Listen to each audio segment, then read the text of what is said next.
Hello friends, నేను రాజు గారు. పాకిస్తాన్ దొంగేడుపు మొదలుపెట్టింది. అతన్ని ఈ టోర్ నుంచి తప్పిస్తే కానీ మేము ఈ టోర్నమెంట్ ఆడమంటూ కండిషన్లు పెడుతుంది ఐసీసీకి. ఇండియా వర్సెస్ పాకిస్తాన్ మ్యాచ్ ఆదివారం జరిగింది. ఈ మ్యాచ్ సందర్భంగా ఒక వివాదం నెలకొంది. అదేంటంటే, ఈ మ్యాచ్ అనంతరం పాకిస్తాన్ అండ్ ఇండియా రెండు టీములు కలిసి కరచాలనం చేసుకోలేదు.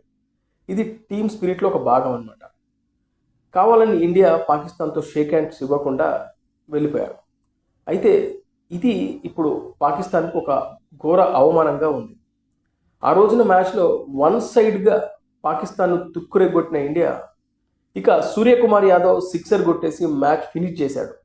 ఇక వెంటనే శివం దుబేని తీసుకొని మైదానం నుంచి వెళ్ళిపోయాడు. శివం దుబే పాకిస్తాన్ ఆటగాళ్లకు షేక్ హ్యాండ్ ఇద్దామని చెప్పి అటు వెళ్తున్న దుబేను చెయ్యి పట్టుకొని రారాబాయ్ అంటూ లాక్కొని వెళ్ళిపోయారు సూర్యకుమార్ యాదవ్. ఇక వీళ్ళు బయటకు వస్తారేమోనని ఎదురు చూశారు. కానీ ఇండియన్ టీంకి సంబంధించినటువంటి ఎవ్వరు కూడా పెవిలియన్ నుంచి బయటకు రాలేదు, డ్రెస్సింగ్ రూమ్లోనే ఉండిపోయారు.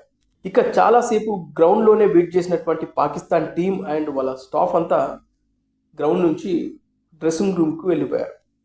ఇక ఆ తర్వాత మీడియాలో ఇది పెద్ద సంచలనం అయిపోయింది.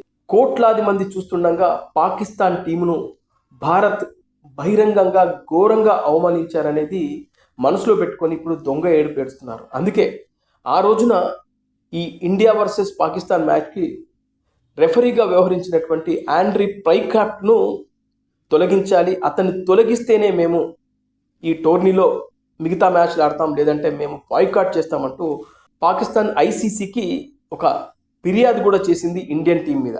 ఇక పాకిస్తానీ మీడియా మరో కథనాన్ని అల్లింది. అదేంటంటే, మ్యాచ్కు ముందు ఇరు జట్ల కెప్టెన్కి మీరు టాస్ అనంతరం షేక్ హ్యాండ్స్ ఇచ్చుకోవద్దు అంటూ ఆయన మ్యాచ్ రిఫరీ అన్నట్లుగా ఒక కథనాన్ని రాశారు.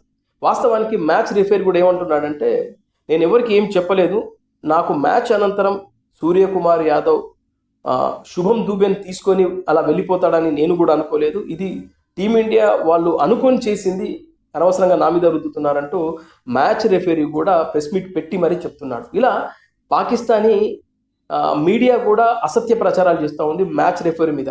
ఆయనను తప్పిస్తే కానీ మేము ఈ టోర్నమెంట్లో ఆడమంటూ వాళ్ళు కండిషన్లు పెడుతున్నారు. అయితే ఐసీసీ మాత్రం ఇది మా చేతుల్లో లేదు, ఇక్కడ ఇండియా చేసిన తప్పేం లేదు, ఎందుకంటే ఐసీసీ రూల్స్ ఆఫ్ బుక్లో ఎక్కడ కూడా మ్యాచ్ అనంతరం కరచాలం చేసుకోవాలి, అదే షేక్ హ్యాండ్ ఇచ్చుకోవాలని చెప్పేసి ఎక్కడ కూడా రాసి లేదు. ఇది క్రీడా స్ఫూర్తిలో ఒక భాగం. మ్యాచ్ అయిపోయిన తర్వాత ఇరు జట్లకు సంబంధించిన ఆటగాళ్ళు స్టాఫ్ టీం అందరూ కలిసి షేక్ హ్యాండ్ ఇచ్చుకుంటూ వెళ్ళిపోవడం అనేది కామన్గా అన్ని ఆటల్లో చూస్తున్నాం, ముఖ్యంగా మనం క్రికెట్లో ఎక్కువగా కనబడుతుంది. అయితే ఇది ఐసీసీ రూల్స్కి సంబంధించింది ఏం కాదు. కాకపోతే ఏంటంటే, క్రీడా స్ఫూర్తినికి విరుద్ధంగా వ్యవహరించొద్దు. ముఖ్యంగా మ్యాచ్ జరిగేటప్పుడు ఎన్నో ఎమోషన్స్ ఉంటాయి, అందులోనూ పాకిస్తాన్ ఇండియా మ్యాచ్ అంటే ఇంకా ఎమోషన్స్ ఉంటాయి. అందుకే మ్యాచ్ అనంతరం ఆ షేక్ హ్యాండ్ ఇచ్చుంటే బాగుండేదని చెప్పేసి ఐసీసీకి సంబంధించిన ఒక అధికారి కూడా మాట్లాడడం జరిగింది. కానీ ఇది రూల్స్లో లేదు, మీరు ఫిర్యాదు చేసినా కూడా మేమేం చేయలేమంటూ ఐసీసీ కూడా చేతులెత్తేసింది. ఇక పాకిస్తాన్ మిగతా మ్యాచ్లు ఆడుతుందా లేదా ఇదంతా మరో నాటకమా తెలియదు, కానీ మొత్తానికి పాకిస్తాన్కు గట్టి బుద్ధి చెప్పారు. కోట్లాది మంది చూస్తుండగా బహిరంగంగా భారత్ పాకిస్తాన్ను అవమానించింది. ఇంతకన్నా ఇంకేం కావాలి? అందుకే సూర్యకుమార్ యాదవ్ ఆయన టీం చేసినటువంటి ఈ పనికి భారతీయులందరూ కొనియాడుతున్నారు. సూర్యకుమార్ యాదవ్ మా దృష్టిలో ఒక హీరో అయిపోయారంటూ నెటిజన్లు కామెంట్లు పెడుతున్నారు.